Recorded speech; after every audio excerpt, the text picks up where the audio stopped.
Et là, il s'est passé donc ce phénomène, qu'à la fois les murs ont été ébranlés, les fondements, les murs, il y a eu les portes de la prison qui se sont ouvertes, et les liens des prisonniers qui ont été brisés, tout à la fois. Mais il n'y a pas eu de blessés. C'est formidable, ça venait bien de Dieu, hein, parce que s'il y a eu un tremblement de terre, il y en a qui auraient été engloutis. Non, on a vraiment vu que c'est Dieu qui a intervenu là.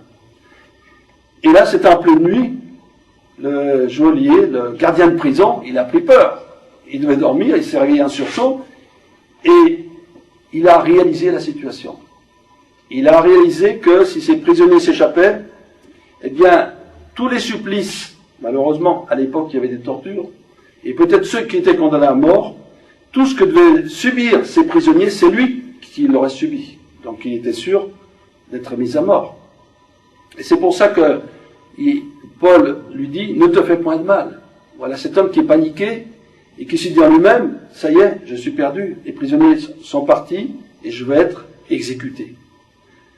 Ainsi, il a fallu un choc.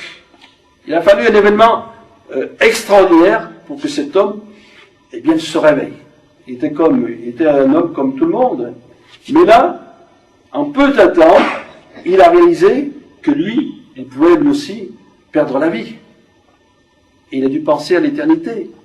Il a dû penser qu'il y avait un Dieu. Tout ça, ça a dû, en quelques instants, eh bien, ça a dû travailler dans son esprit.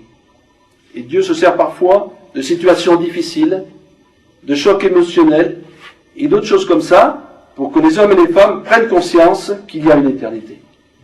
Et il est arrivé à plusieurs, peut-être à quelqu'un parmi nous, d'avoir vécu une mort clinique, ou alors un accident de voiture, où en quelques instants, on voit tout le film de sa vie, et on dit ça y est, je vais quitter cette terre. Et ça, c'est salutaire pour certains, parce qu'ils pensent à ce moment-là que toute leur vie, ils ont négligé Dieu, que toute leur vie, ils n'ont fait pas de cas de Dieu, et que là, il y aura peut-être la mort qui arrive. Et cet homme, donc, il se réveille spirituellement, il demande qu'on lui mette de la lumière, on a dû allumer un flambeau pour éclairer la prison, et tout tremblant, nous dit la parole de Dieu, il s'est jeté aux pieds de Paul et Silas en leur disant, que faut-il que je fasse pour être sauvé? Voilà un homme qui a été vraiment secoué, on peut dire, hein? Il était tout tremblant. Et pourtant, c'était qui cet homme? C'était un geôlier.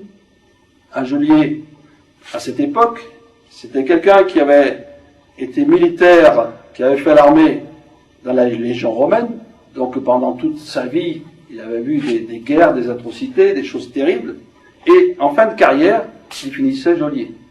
Donc il avait vraiment le cœur endurci.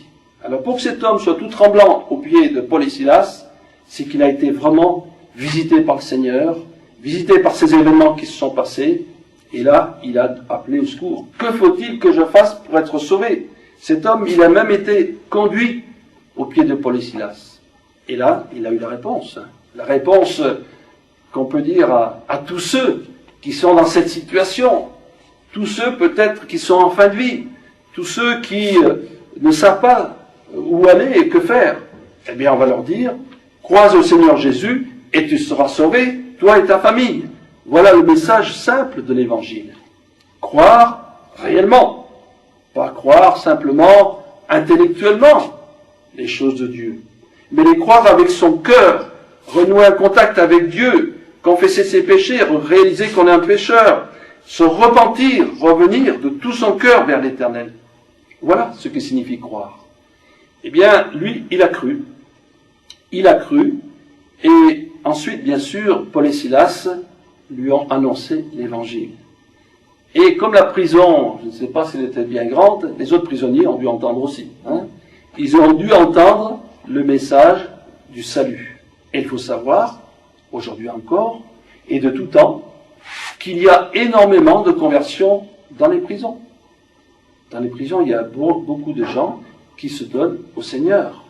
Il y a un livre qui est sorti du témoignage de Carla Tucker, cette femme, lorsqu'elle était plus jeune, elle était sous l'effet de la drogue, elle a tué une ou plusieurs personnes, et en prison, elle s'est convertie. En prison, elle a cru au Seigneur Jésus. Le Seigneur ne rejette pas ceux qui ont une vie abominable, ceux qui ont peut-être commis des choses que Dieu condamne, si la personne revient avec sincérité, si la personne a vraiment une repentance profonde et sincère. Il est important d'être sincère devant Dieu et vraiment de revenir à lui de tout son cœur, réalisant qu'à cause de nos péchés, Jésus-Christ est mort à la croix du Calvaire. C'est important de comprendre ces choses. Lorsqu'on pense à la croix, ou peut-être que quelqu'un observe la croix, il doit dire, eh bien c'est à cause de moi, c'est à cause de ma vie de péché que Jésus est mort pour moi. Et lorsqu'on a vraiment réalisé ces choses, eh bien, on est sur le chemin du salut et de la vie éternelle. Dans le domaine spirituel, malheureusement, il y a dans le monde beaucoup de superficialité, mais pour ceux qui, eux, sont humbles, pour ceux et celles qui désirent vraiment le salut de Dieu, la porte est ouverte.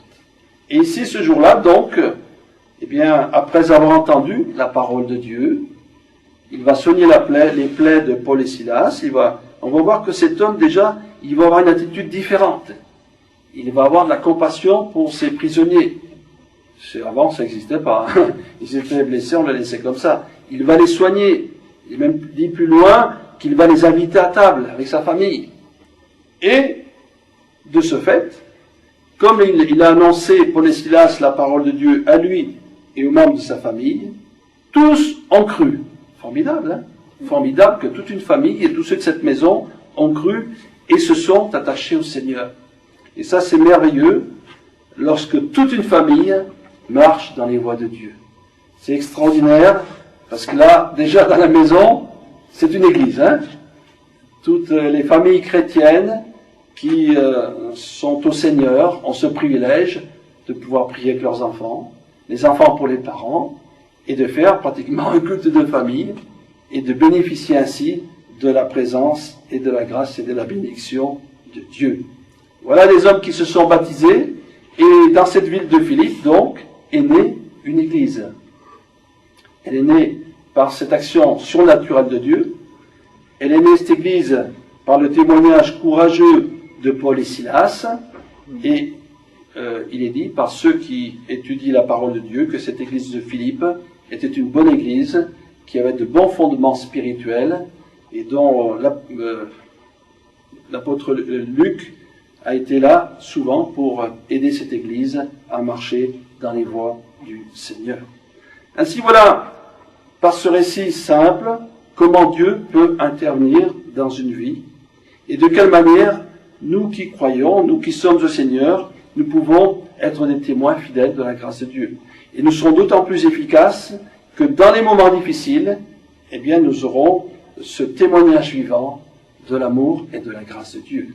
Et même si j'ai des problèmes, des difficultés, je vais en partager avec mes amis, mes familles, les chrétiens, mais je vais toujours rester dans la joie.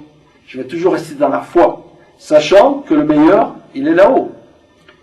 Les légères tribulations du moment, dit l'apôtre Paul, ne sont rien par rapport à la gloire à venir. Ce qui est important pour celui qui connaît Jésus-Christ, c'est toujours de regarder en haut et de penser à la destinée éternelle que Dieu nous a préparée. Parce que finalement, Dieu, il voit notre vie, mais il voit surtout notre destinée éternelle. Et c'est ça qui est important, de savoir où je vais lorsque je quitterai cette terre, et que je sois bien prêt à rencontrer mon Sauveur dans la gloire.